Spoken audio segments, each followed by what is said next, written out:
దసరా శరన్నవరాత్రి పండుగ శుభాకాంక్షలు. ఈరోజు దుర్గముణ్ణి సంహరించిన దుర్గాదేవి గురించినటువంటి కథా వివరాలు తెలుసుకుందాం. దుర్గముడు అనే రాక్షసుడు ఎంతో తపస్సు చేసి బ్రహ్మగారి కోసమని చెప్పి, బ్రహ్మగారు ప్రత్యక్షమైన తర్వాత ఏం కావాలి నీకు అని చెప్పి అడుగగా, నాకు వేదములన్నీ కూడా నా వశం కావాలి అని కోరుకున్నాడట. దేవతలను జయించాలి అన్నాడట. అప్పుడు చతుర్ముఖ బ్రహ్మగారు తథాస్తు అనగా వేదములన్నీ కూడా దుర్గముడిలోనికి ప్రవేశించాయి. బ్రాహ్మణులందరూ కూడా వేదాలు మర్చిపోయారు. సంధ్యావందనాలు లేవు, హవిస్సులు లేవు, యజ్ఞాలు లేవు, యాగాలు లేవు.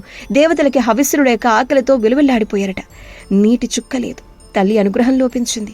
భూమండలం మీద అంతా కూడా వాతావరణం క్షీణించిపోయింది. అందరూ నాశనం అయిపోవడాన్ని చూసి ఆ దుర్గముడు ఎంతగానో సంతోషించాడట. హవిస్సులు లేక దేవతలందరూ వృద్ధులైపోతున్నారట. నీరసపడిపోతూ డీలాపడిపోతున్నారట.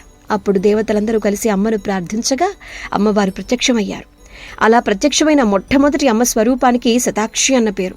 అమ్మ దర్శనమిచ్చినటువంటి తీరు ఒంటి నిండా కన్నులతో.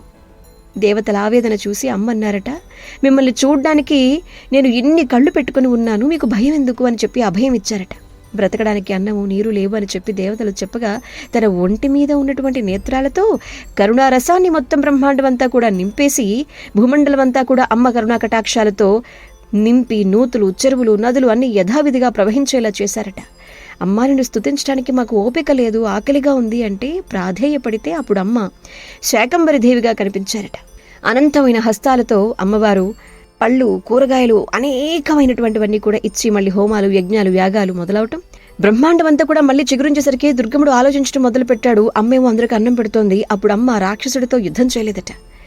ముందు అందరికీ రక్షణ చక్రాన్ని వేసి 11 రోజులు యుద్ధం చేసి దుర్గముడి కన్నులు తీసి అందరినీ కాపాడి దేవతలకు వాటి రక్షణ కార్యాన్ని అమ్మ అప్పగించారట. అందుకే ఆ రక్షణ కవచంతో అమ్మ అందరినీ కాపాడారు. 9 రోజుల పాటు అమ్మని మనం అందరం కూడా కొలుచుకుంటూ ఉంటాము.